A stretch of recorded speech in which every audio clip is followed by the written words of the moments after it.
Hello friends आज हम पढ़ने वाले हैं शुष्क प्रदेश या मरुस्थल।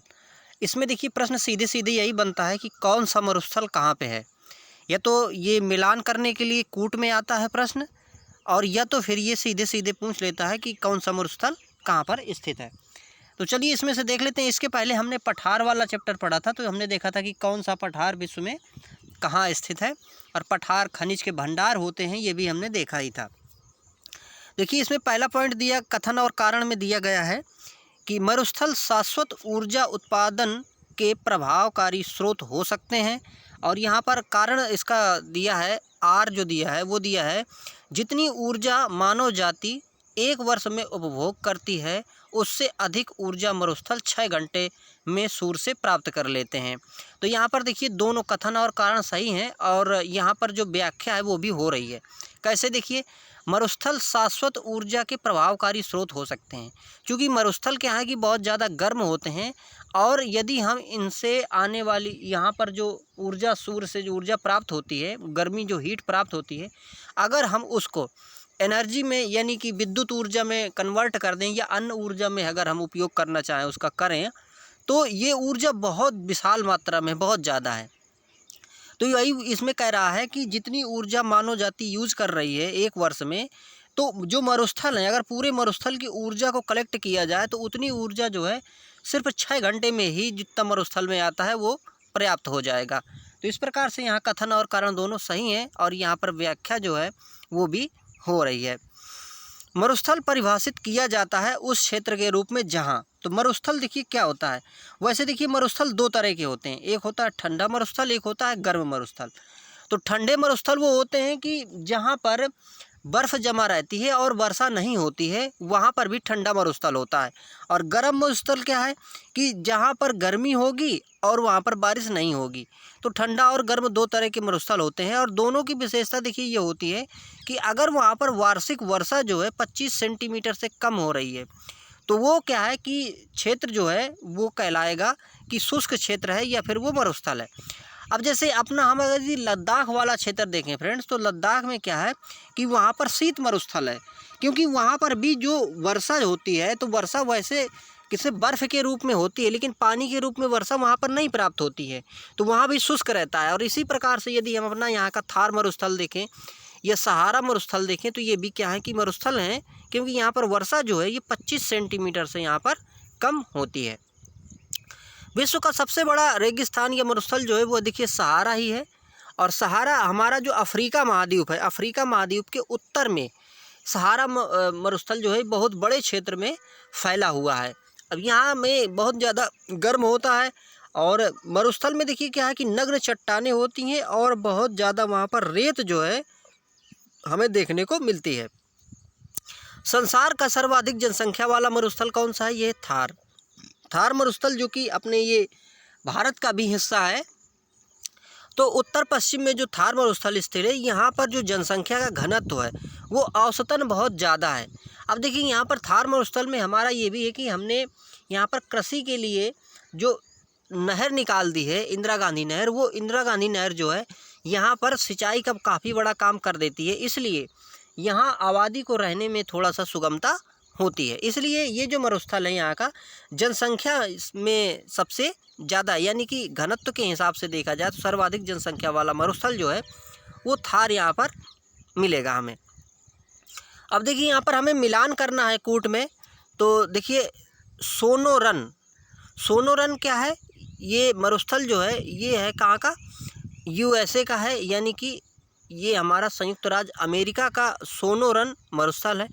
तकलामकान ये चीन का है। तकलामकान कहाँ का है? चीन का है। काराकुम है तुर्कमेनिस्तान, तुर्कमेनिस्तान। गिब्सन ये जो है ये ऑस्ट्रेलिया में पाया जाता है। सोनोरन यूएसए या अमेरिका, तकलामकान चीन, काराकुम तुर्कमेनिस्तान, और गिब्सन ऑस्ट्रेलिया में स्थित मरुस्थल है। अब देखिए यहाँ पर अगला पॉइंट दिया है, दस्त-ए-लुट अवस्थित है। दस्त-ए-लुट जो रेगिस्तान है ये कहाँ पर है? ये है फ्रेंड्स ईरान पे दस्त-ए-लुट मरुस्थल अवस्थित है। और वहीं अगर हम बात करें गोबी की, तो गोबी जो है ये चीन और मंगोलिया का जो क्षेत्र है, चीन और मंगोलिया के क्षेत्र में गोबी मरुस्थल स्थित है। क्योंकि देखिए चीन और चीन के ऊपर जो हम जाएं तो गोबी मतलब हमें मंगोलिया मिलता है, और उसी दोनों देशों में चीन और मंगोलिया दोनों देशों में ये गोबी मरुस्थल यहाँ पर स्थित है। दक्षिण एशिया का सबसे बड़ा मरुस्थल है। दक्षिण एशिया का सबसे बड़ा मरुस्थल कौन सा है? थार। अब देखिए हमारा जो एशिया है पूरा, अब एशिया में भी हम पूरा दक्षिण का क्षेत्र जो देखते हैं, जिसमें अपना भारत है, यहाँ श्रीलंका है, पाकिस्तान है, ये सब आता है। तो इसमें से देखिए जो थार मरुस्थल है, यहाँ पर दक्षिण एशिया का सबसे बड़ा मरुस्थल है। आटाकामा मरुस्थल अवस्थित है, ये कहाँ है? ये है उत्तरी चिली में मुख्यतः अवस्थित है आटाकामा का मरुस्थल। और फ्रेंड्स आटाकामा का जो मरुस्थल है, यहाँ पर विश्व का, संसार का सबसे शुष्कतम क्षेत्र पाया जाता है। हालांकि यहाँ कुछ ऐसे विशेष मिनरल्स मिलते हैं जो कि इसको महत्वपूर्ण बनाते हैं। और ये जो मरुस्थल है, ये देखिए उत्तरी चिली में, चिली जो है चिली के उत्तरी भाग में यहाँ पर स्थित है। पृथ्वी का सर्वाधिक शुष्क क्षेत्र कौन सा है? देखिए दिया भी है आगे यहाँ पे, आटाकामा मरुस्थल। तो आटाकामा का जो मरुस्थल है, ये क्षेत्र जो है यहाँ पर शुष्कतम क्षेत्र पाया जाता है। शीतोष्ण कटिबंधीय मरुस्थल है। शीतोष्ण कटिबंधीय मरुस्थल जो है ये है यहाँ पर पैटागोनिया मरुस्थल जो है, ये कैसा है? शीतोष्ण कटिबंधीय मरुस्थल है। सत्य कथन यहाँ पर दिए गए हैं कि विश्व में उष्ण कटिबंधीय मरुस्थल महाद्वीपों के पश्चिमी सीमांतों में व्यापारिक पवन पट्टी में पाए जाते हैं। और यहाँ पर देखिए कालाहारी मरुस्थल कहाँ पर अवस्थित है? तो इसकी बात करें अवस्थिति की, तो कालाहारी जो है ये मुख्यतः देखिए बोत्सवाना, नामीबिया और दक्षिण अफ्रीका। तो ये कालाहारी मरुस्थल यहाँ पर 3 देशों में पाया जाता है। कालाहारी कहाँ पर है? ये बोत्सवाना, नामीबिया और दक्षिण अफ्रीका में ये पाया जाता है या अवस्थित है वहाँ पर। दक्षिणी गोलार्ध में स्थित मरुस्थल कौन सा है? दक्षिणी गोलार्ध में स्थित है। देखिए दक्षिणी गोलार्ध का मतलब है हमारी जो इक्वेटर है, भूमध्य रेखा है, उससे दक्षिण में जो मरुस्थल पाए जाते हैं वो कौन कौन से हैं? देखिए गिब्सन है, ग्रेट विक्टोरिया है, इसके बाद पैटागोनिया है और कालाहारी। तो ये सारे जो मरुस्थल पाए जा रहे हैं, गिब्सन, ग्रेट विक्टोरिया, पैटागोनिया और कालाहारी, ये दक्षिण गोलार्ध में अवस्थित हैं। अफ्रीकी और यूरेशियाई मरुस्थलीय क्षेत्र के निर्माण का मुख्य कारण हो सकता है। तो इसका मुख्य कारण क्या है यहाँ पर? यह है देखिए, यह उपोष्ण उच्च दाब कोशिकाओं यानी कि हाई प्रेशर सेल्स में अवस्थित है। तो ये अफ्रीका और यूरेशिया में जो मरुस्थल है, मरुस्थल क्यों बन रहे हैं या क्यों बना है? इसका कारण है यह उपोष्ण उच्च वायुदाब कोशिकाओं यानी हाई प्रेशर सेल में अवस्थित है। हाई प्रेशर सेल में अवस्थित होने के कारण यहाँ पर ये मरुस्थल की स्थिति बन जाती है। Pot hole, sink hole, blow hole एवं प्लाया में से वह स्थलाकृति जो कार्स्ट प्रदेशों में पाई जाती है। अब देखिए यहाँ पर कार्स्ट प्रदेशों में पाई जाती है सिंक होल। कार्स्ट प्रदेश वो प्रदेश होते हैं जहाँ पर ज़मीन में चूना होता है। तो चूना जो होता है, अगर वहाँ पर पानी जाता है तो चूना घुल के बहता है, उससे जो वहाँ पर स्थलाकृति बन जाती है उसे हम सिंक होल के नाम से जानते हैं। यहाँ पर अगर हम प्लाया की बात करें, देखिए तो प्लाया रेगिस्तानी वाले क्षेत्र में जब वहाँ से जो हमारी धूल रहती है या जो वहाँ पर रेत रहती है, जब वो उड़ जाती है तेज़ी से और गड्ढा बन जाता है एक प्रकार से, तो वहाँ पे प्लाया नाम की एक मतलब झील टाइप की बन जाती है, पानी वहाँ पे स्टोर होता है, तो उसे हम क्या कहते हैं? प्लाया नाम से जानते हैं। सिंक होल अभी हमने देखा कि जहाँ पर चूने वाली चट्टानें होती हैं, उनके घुलने से सिंक होल का निर्माण होता है।